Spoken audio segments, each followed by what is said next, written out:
Hello, and thank you for joining us here in the Aura Innovation Centre, and thank you for joining us for our InventX demonstration series. Today, we're going to go through computer-aided design and 3D printing, or design for 3D printing, sorry. So we're just going to do a bit of housekeeping. Please keep yourself on mute. If you've got any questions, just ask them in the chat below or the Q&A. We don't have the raise hand function. This webinar is recorded. So now to introduce, I'm Dr. Ellis Marshall, Technical Manager here at the Aura Innovation Centre. And today we're joined by Jordan Strachan, our CAD technician, who will be taking us through CAD. So Hi. Over to you. Good morning and welcome to computer-aided design for 3D printing. So today I will be demonstrating how we can turn an idea into a digital model, which can then be produced in one of our 3D printers. The model we'll be designing is a small keyring. It'll look something like this. I'm going to demonstrate a few different CAD tools we can use to design this. So let's start by opening a new part, selecting a plane to draw a 2D sketch. There are 3 original planes, front, top, and right, but we can add some more if we need to any angle and any distance we require. So to make the design process easier for us, we can set dimensions to every aspect of the design. These measurements will now be locked and cannot be manipulated by other dimensions. These smart dimensions will accelerate the design process as we can design the other components around the dimensions of the original part. And if parts do need modifying, it is as simple as replacing a number. So as you can see here, I'm adding a few more lines using a sketch tool. And now I'm going to mirror this line here across this temporary line I've just added, this construction line. This is to make sure both lines have exact dimensions without having to redraw it. Also, if I change the smart dimension on the original, the other side will automatically change to match. So the keyring, it'll be designed in the shape of a cog. To avoid drawing each of the teeth, I can simply utilize the circular pattern tool, which will repeat determined parts of the 2D sketch a specific number of times around a circle. So now I've added all these extra lines. We do have to delete a few as we need a solid shape. So we need to make sure this sketch is one shape. I can do this by cutting the lines that intersect the shape. So now we're extruding the 2D shape, which will turn it into a 3D object using the extrusion tool, and we can determine the thickness. So now we have a 3D object, we can start a sketch on any of its flat faces instead of using a plane. Here I'm going to draw a circle of a known diameter. I'm going to extrude cut through the whole shape. This hole will be used to connect an axle. So we can also add some finer detail to the parts, such as deboss text. To do this, we can add a temporary circle and use the text function. So we have to make the text large enough to be 3D printed, or it's going to be unreadable in the final product. So it's always best to have a larger font to get a better quality of the physical component. You can see here that I'm going to have to reorient the text, which is as simple as clicking a few buttons. So I can change the font the exact same way you would change in any other Word document.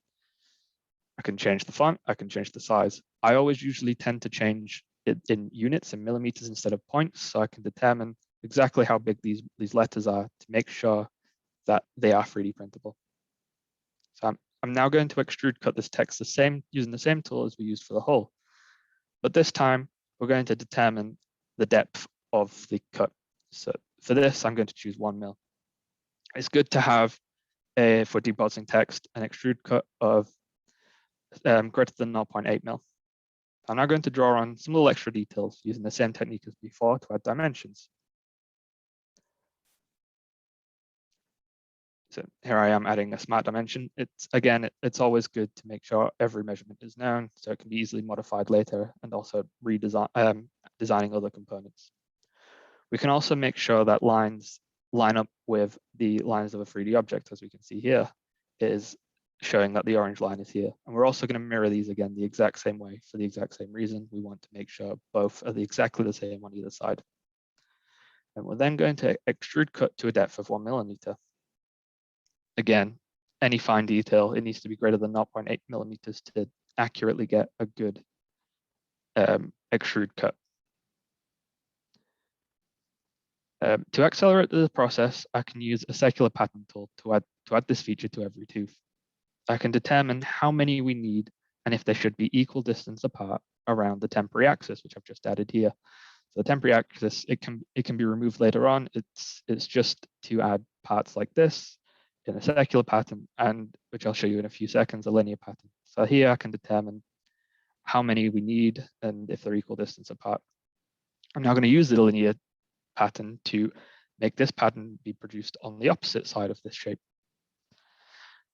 So now if I want to change the dimensions of them all, I only need to change the dimensions on the original sketch we produced for the first tooth indent. This will change automatically for all of them.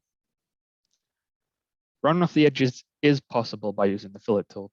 This usually only contributes to the mechanical properties in specific circumstances and also increases print time, so it's usually not worth it. It can, however, increase aesthetics, and I'll just demonstrate how to add them for the purpose of this webinar.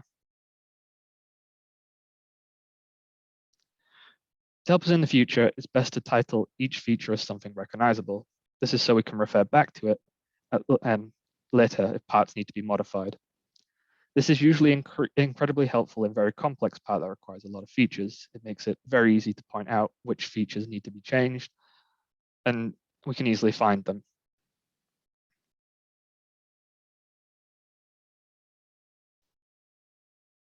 Like in any other document, it's always best to save it as something recognizable, especially if we're producing complex assemblies, which requires a lot of parts. So I'm going to just title this outer body, as that's what it will be part of in this project. I'm now going to open a new part, and again, we're going to produce another 2D sketch with defined measurements. Here I've selected the right plane, and we're going to design a cross section for the rounded inner body of this part. So again, I'm going to define the measurements after I've drawn them on using the sketch tool.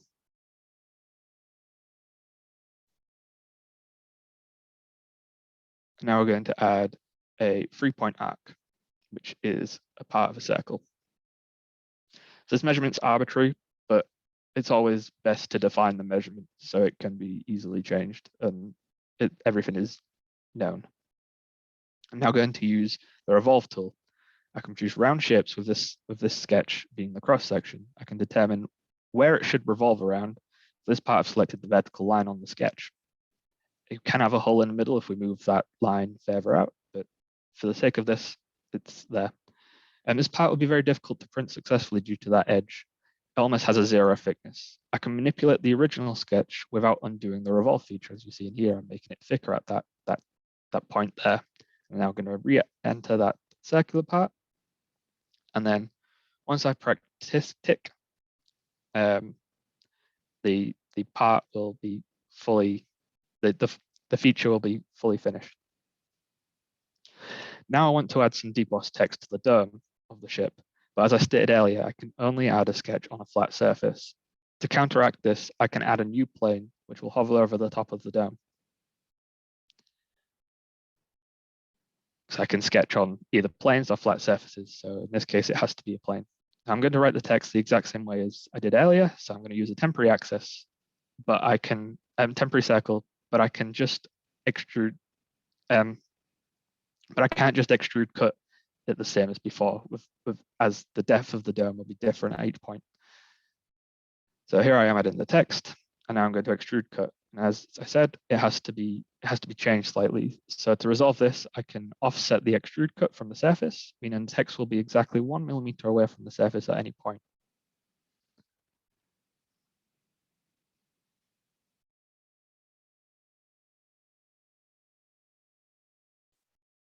So here we are. It's all going to be exactly 1 millimeter depth from any point on that surface. So again, I'm going to title everything, every feature something recognizable, so that I can refer back to it later if needs be, if parts need to be modified.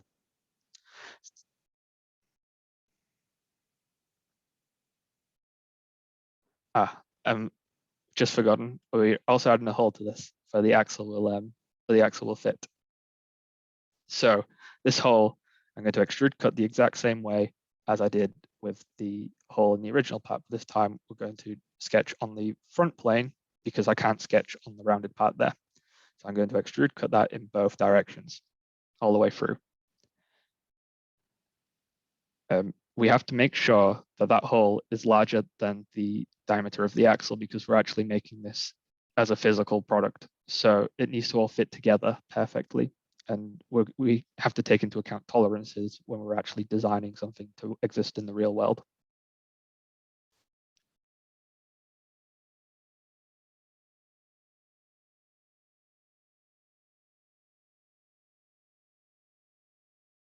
So yes, it's only a semicircle because we're going to merge those two parts together, right? So now I've saved it as a new part. We're going to open the final part, which is going to be the axle. So as you can see here, I'm going to draw a circle and extrude it to a specific length. I need to make sure the axle has a smaller diameter than the holes to make sure it will spin in the outer body, fit tightly in the inner body, as I stated previously. So I can add complex geometries to the end of the axle using a sweep tool.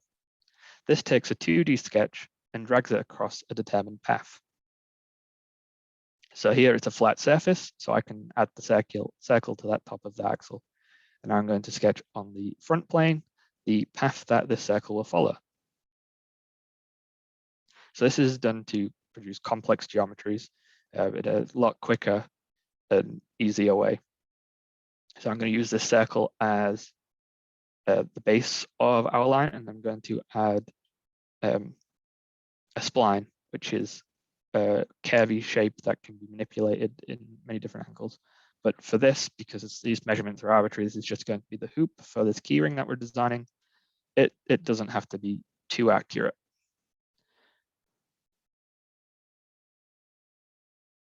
So here I am selecting the circle and the path.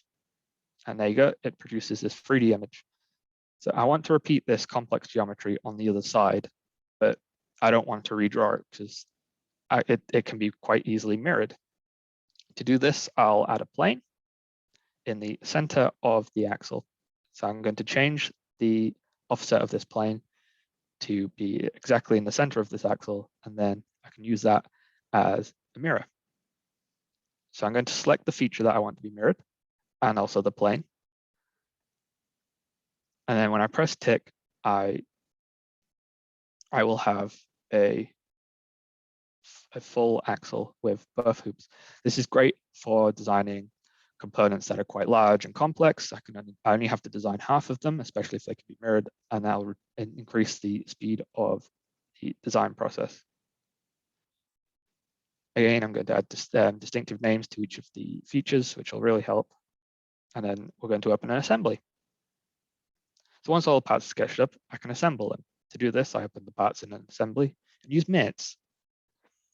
Mates are basically virtual glue and virtual fixtures. So this is how it's all going to fix together. So as you can see here, I'm going to mate this rod to this the hole here, and it's now going to be fixed to that point. I'm now going to mate the edge of the axle to the base. And look, I've discovered a problem. So this is what happens if a design might be, there's some inaccuracies in the design. I'll first take a few measurements to make sure I know exactly how big that axle needs to be. And now I just have to modify the axle. So to do this, I'll go back into the part file, and then I will just edit the number. Like I said earlier, it's as simple as changing the number. Some features in the part may break due to this, but they can easily be fixed. In this case, the spline is now in the wrong location because the dimensions of the splines are arbitrary. I can simply just drag it back into place, as you can see here. It just has to look good. It's not got any sort of mechanical features that it needs to have. So as long as I'm dragging the line itself and not the angles, I can put it back into place. And then once I press the tick button, after I've lined it all up, it'll fix both this part and the assembly part.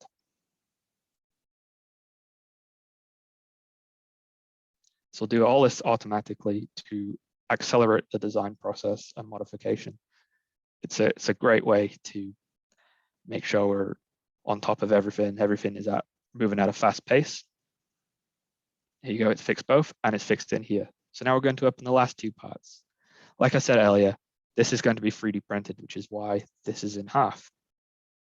It has to be 3D printed accurately, and it also has to fit together. So here I am mating this to both the axle and also the outer body to make sure it's central of this part. And I'm then going to add the next part and mate it to that part.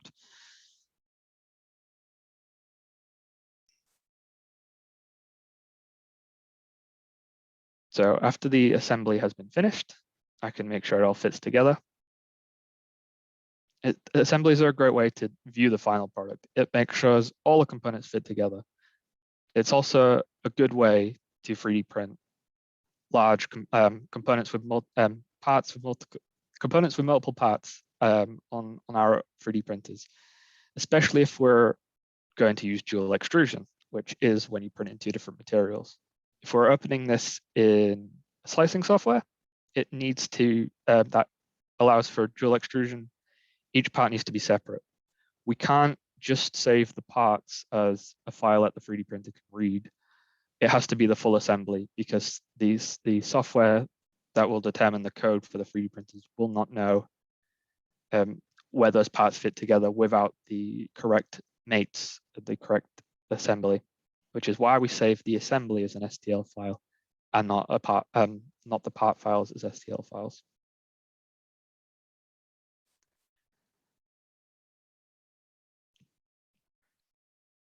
As you can see, due to the correct mates, the part can function in the assembly the same way as it would in a physical world.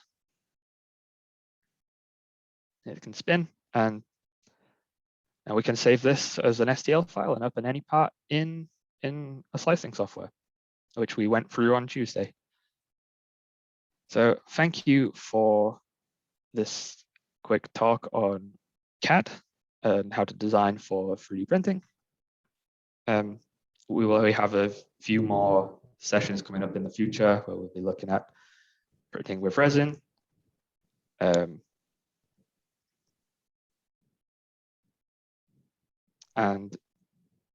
3D printing with metal, as well as design visualization and design verification. So thank you. So brilliant. Thank you very much, John. Thank you for that talk. We've actually got a few questions that come on private messaging. So John, what is the minimum component size you can actually get away with? Okay, so if we're only designing for CAD and we're not actually going to physically make it, we can make it as small as possible. We can zoom in, measurements can be changed quite easily. But if we're designing for 3D printing, we have to sort of take into account the size of the nozzle we're printing. So usually we use a 0.4 millimeter whole nozzle. So everything that will be produced will need to be a minimum of 0.4 mil. Brilliant. And then your next two webinars, so you're doing one on product visualization. Yes. Could you just give like a brief overview of what's cracking up in there? Yes, definitely. So I'll be going through 3 different topics in our product visualization. We'll be going through rendered drawings, which is a great way to display your product in both marketing material and a great way to understand how the finished product will look accurately. I'll then be looking at engineering drawings, which is a great way to get across to an engineer or a manufacturer how that product needs to be built and how it's designed, how all the parts can fit together. And then finally, I'll be looking at implementing virtual reality, how we can look at a product in a way that is easily understandable to anyone. It's a great way to visualize the product visualization. And I'll be showing you how we can manipulate VR CAD models and how we get to that point. I can't wait to get the headsets on. That's going to be so much fun. But don't worry at home, you don't need a headset. We will be in the headsets and we'll be showing you what's happening. And then you've got a final webinar as well. So it's validation for manufacture. Yes. So I'll be looking at designs and how to show that the design is fit for purpose. So we're looking at factor of safety to make sure it's safe for a certain environment. And we're also going to look at sustainability and looking at the product, making sure it's sustainable enough for a manufacturer, and if we can actually make the product more sustainable before we put it into the manufacturing process. Brilliant. Say we've got a business coming to us, how can they get in touch with us? Well, they can contact us at aic.aura@hull.ac.uk. Brilliant. And then we've got a live question here as well. So listen, thank you very much for your talk. What information do you need from me to start the design process? So what I would need is your size of the part, preferably measurements.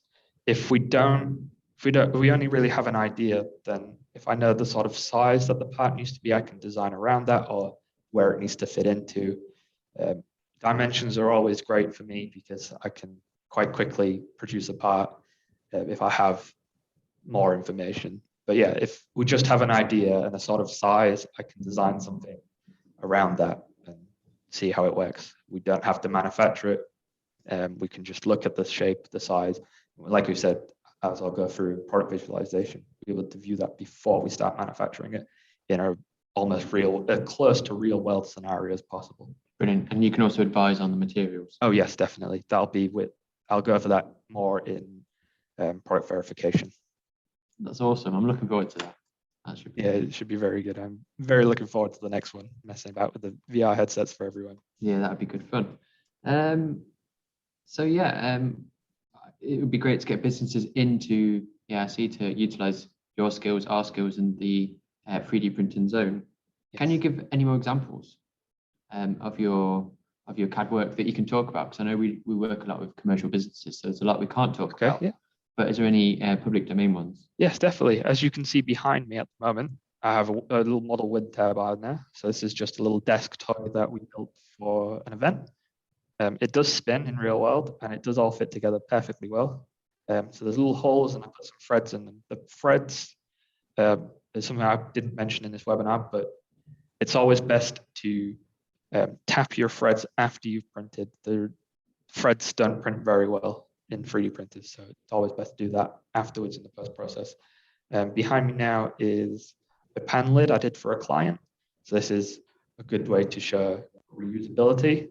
The pan had actually broken, but they wanted to keep it to reuse it, so I redesigned them the lid, and we used that to help to be more sustainable.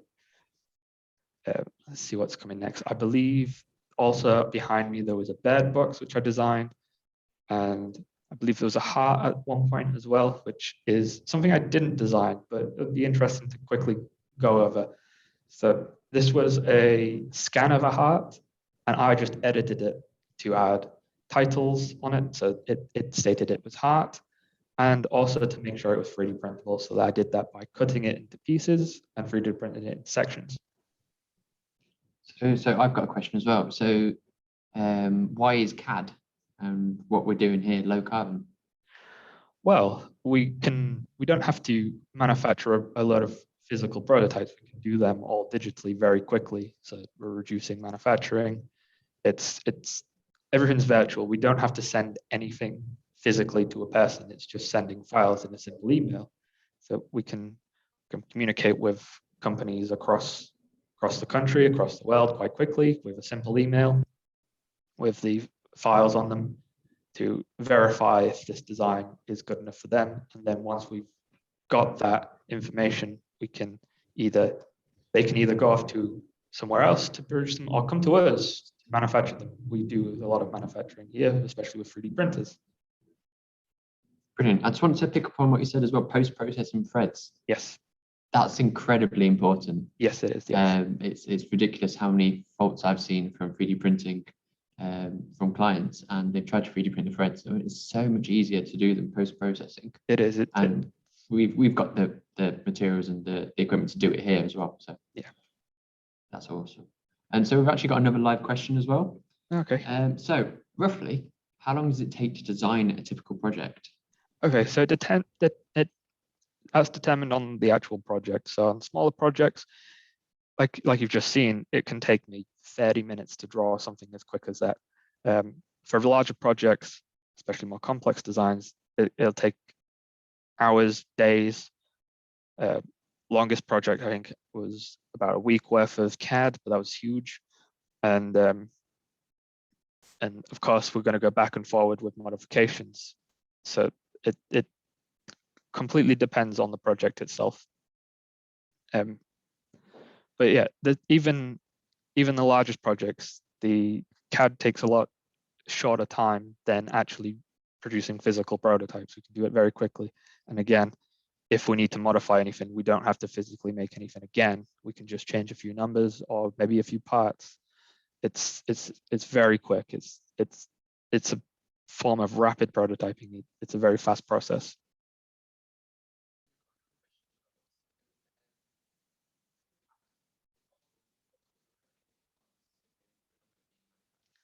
Well, yeah, as an example I showed earlier, the pan lid, that was a part that we can that we can that's no longer for sale, but we can manufacture them here and replace them.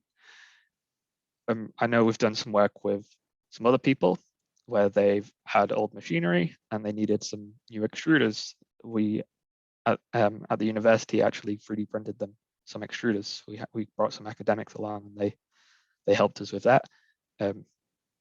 So yeah, it's definitely something we can do here. So that's retro designing, is it? Yes. So there's also examples of scanning vintage car handles, for instance, as well, that aren't in manufacture. Yeah, we can do any sort of component you really require. It's probably one of the cheapest ways to actually get across and fixing very complex old machinery, or if we want, and yeah, like you said, Alice, it's great for vintage cars, or you can no longer cheaply or easily get these components. We can actually manufacture them here or design them and 3D print them. And behind you right now is one of the buttons that we actually did as well. Yes, so this was a button from item of clothing. This was scanned and then 3D printed using our metal 3D printer. So this is the sort of quality we'll be able to get. Brilliant. I was going to do another punt as well for my metal 3D printed. But we're just coming up to time. So I just want to go back over the sort of the points of this webinar, and then also just say your other two webinars coming up, Jordan. Yes. And then we'll do the 3D printing. Okay, so we've got product visualization coming up and product verification. So yes, like I said, we'll be looking at engineering drawings, renders, and VR. And then in our last one, we'll be looking product verification. We'll be looking at validation of the design. So using sustainability tools and analysis tools. Brilliant. And then I did a webinar on Tuesday, which is now available or will be available soon on YouTube, 3D printing on plastics. And we've also got our overview webinar that we did last week. That's definitely available on YouTube right now. And then next week, I'll be talking about 3D printing with resins, all sorts of resins. I think it's good for high resolution components, but it's well worth coming along for that and seeing how it ties in with these CAD webinars. And you'll actually see this part behind Jordan getting made slowly throughout our webinar series. And then the final component or the final webinar will be 3D printing with metal, where we look at stainless steel and other components. So I can't wait to see you on more webinars. And from myself and Jordan, yes, thank you very much for joining us, and we hope to see you soon. Yeah, thank you for coming and joining me in this talk on computer-aided design. I'm looking forward to see everyone later on in our next webinar.